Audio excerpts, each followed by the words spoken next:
A penny saved is not a penny earned. I know we've heard this for a long time, and that simply just isn't true. So, this video is really designed to get you thinking differently about how you view money, especially currencies that are issued by governments around the world. So, obviously, everyone has heard of inflation. Inflation is essentially the decrease of purchasing power um, of your currency. Today, we're going to talk about the dollar specifically. So, inflation is the decrease of purchasing power of the dollar. Uh, Inflation is required in any economy because, well, not to get too far down the rabbit hole, but if your money can buy less things, goods, services, etc., in a year or 2 years, whatever the case may be, whatever time period you want to use, why wouldn't you just wait until you could buy more of the goods and services if your dollar kept the purchasing power kept going up, right? So the reason why inflation occurs is to encourage, well, one of the many reasons. It's to encourage citizens, consumers, etc., to spend their currency to purchase goods and services because the price is always going up a little bit. So they need to spend that money to create a capitalistic society. Well, I mean, even in other countries where capitalism is not their primary focus, but what it is people are spending their money because they know internally, a good and service is going to be more expensive the next year, so they might as well just do it now if they can afford it and if it's a smart decision. A great example is housing. So over the last 5 years, roughly, housing has become just insane. The price of a starter home for a family is borderline unobtainable unless you have an inheritance or you are a high performer at work or you're an entrepreneur that is successful.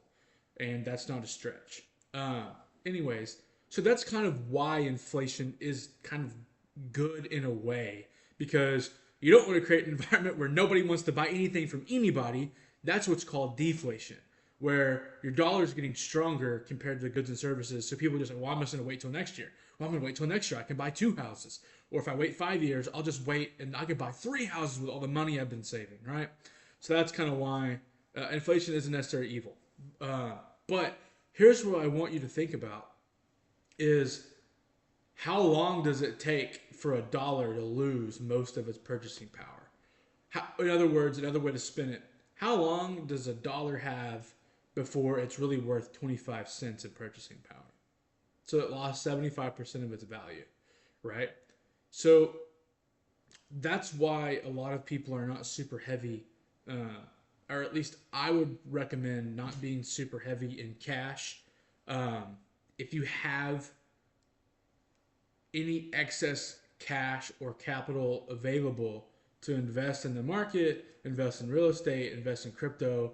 I'm not here to debate you on what asset class you should put your money in. I have my opinions, and I'm not a financial advisor, so I will not issue that. I'll just tell you my opinions. So, but my point is, it is not a debatable fact. If you keep your cash, like that's your investment vehicle, that's a terrible decision. In fact, it's awful because every roughly, call it every 18 years, assuming the calculation of having a 3.84% annual average inflation, which is what it is for the last 60 years in the year 2024, it'll only take like 37 years for your dollar to be worth 25 cents essentially. That's not very long. Um, and that's assuming that we are, or you are going to believe the CPI report that gets released by the government. What is the CPI report? Um, the CPI report is essentially a basket of goods and services that the government deems necessary to measure how much the cost of those basket of goods, so housing, food, grocery, coffee, and there's several subcategories. You can go look it up um, on the internet. It's available for everyone to see. So that's where they get their CPI report to measure like how quickly the dollar is losing its value in relevancy to goods and services. So I want you to think about, the a penny saved is a penny earned. It's not because you need to be doing something with your excess cash. And you're saying, Brooks, I don't have any excess cash. Great. This video is not really for you if you are struggling to, make the bills and make payments. I'm talking to the people who have a little bit of excess cash that are saving it. They're just stockpiling this, big, treasure trove of cash. They're really doing something, and that's just not really true, because you need to invest the money in an S&P index fund or whatever you choose. Consult your financial advisor. I'm not an expert. I'm not a financial advisor, but you need to consult one to figure out, hey, let's put my money in something that earns me, 7% after you take out inflation. So 10% minus real inflation of 3.84. Some people will argue it's 12%, the S&P 500. Whatever the case, get your money in something different besides cash, because it is not a fact. It's not for debate. It is a depreciating asset. Cash is a depreciating asset. Cash is king in the moment. But beyond what you need for your monthly spending to make sure all your bills are paid, obviously, yeah, you might want to put aside 10, 20, 30,000 or 1,000, 5,000, $10,000, whatever your budget is. You might want to set that away, put it in a high yield savings that's getting you, 4% interest, 5%, just in case something comes up, right? So, but this is meant for people that really have a surplus of cash, but also for the people that are on the way up, like especially you young people like myself, ages 18 through 30, 18 through 35, 21 through 40. That age demographic, you really have to start thinking about money differently, because a penny saved is not a penny earned. A penny invested is a penny earned, because you're putting the currency, you're buying USD for the S&P 500, you're buying USD for Bitcoin, you're buying USD for a rental property, you're buying USD for a house, whatever the case. You're buying an appreciating asset. That's the whole idea, is to park your money into some. I put my USD in a high yield savings because I want to keep an emergency fund.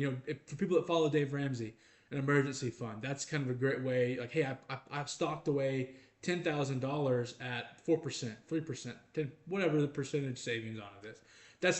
That's kind of irrelevant, because basically the emergency savings account is there for an unexpected surprise that always come up, and they will always come up, to kind of help you where you don't have to ruin the eighth wonder of the world of compound interest and cash out your 401k, your IRA, your investment account. You don't, like, once you sink that money in, you want to try everything in your power to not pull that money out. So this video is kind of a PSA of like, hey, again, the USD is the world reserve currency. It's the best the world has right now. So you think 3.84% rate of inflation is high? Rate of inflation, all that means, how fast does my money lose my bargaining power, my purchasing power? Go look up Argentina, the Argentinian or the Argentine peso. I think that's how you say it. Either way, go look up other countries around the world. Go look up their currency's rate of inflation. It's insane. So really, you have to, kick back your initial thoughts of a penny saved is not really a penny earned. So really think about that. And again, guys, I'm not saying USD is just trash and you should never, you shouldn't keep any cash. Like, that's stupid. Don't do that. Don't YOLO all of your money into Dogecoin or something because Brooks said, oh, your USD loses its value really fast. Well, it does. It's not debatable. It's a fact. Just think about money a little bit differently. Especially for our young generation, if we were taught anything at all about finance, we really need to think. We really need to change our opinions and put our thinking caps on. Observe the world around us. So this was just kind of a, hey, have you ever thought about this before? Just interesting, think pattern. So, anyways, I hope this was helpful. At least got you thinking, sparked some debate, and I really appreciate you giving me the time. And hope you guys have a great day.